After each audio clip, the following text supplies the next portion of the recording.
business owners come to me with creative service firms that have experienced some rapid growth, but that growth has started to stall out or even hit a plateau where they can't get any growth to move further. Usually this happens somewhere in the 5 to 10 employee range, maybe $1 million to $1.5 million in sales. When I see that, there's usually one of 3 reasons that are stalling out the growth. Let me tell you about them. The first reason is that the business owner themselves is still intimately involved in the service delivery process. It makes sense. We started our business because we like to do the thing, but in order to let our business grow, we have to stop doing the thing. The more we do the thing, the more we limit the ability of the business to grow because there's only so much work that we can do ourselves.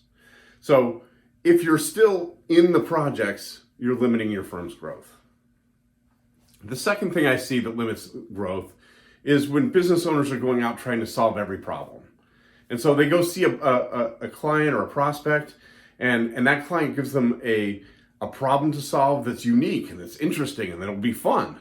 But it isn't something we've ever solved before. But we take that work and we bring it back to the office and we engineer ourselves a solution and we go back and we bring it to the client. And the more we do that over and over again, the more difficult it is to grow the business. Because on each project, we have to learn over and over again what it is that we're doing. And a lot of those projects aren't profitable. So if you want to get more scalable growth, you have to solve consistent problems over and over again. You have to find one ideal client for which you have one service that's a perfect fit match. And when you find that and can deliver it over and over again, that's when your business growth really takes off.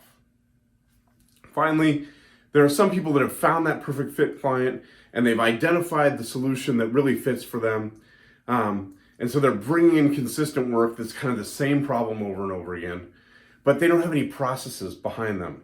The office is trying to kind of engineer solutions every time. And there's not, a way that things get done. There's not a consistent process that this leads to this, leads to this. And so that ultimately produces chaos in the office that limits your growth. And so you have to build those consistent processes that allow you then to scale by just adding more and more projects. If any of these look like you and your firm is stuck in growing, stop by anchoradvisors.com/grow together, where I'll tell you about a program that can help you to be around some other business owners that are challenged by the same things, where you can together find ways to get past those barriers to your growth.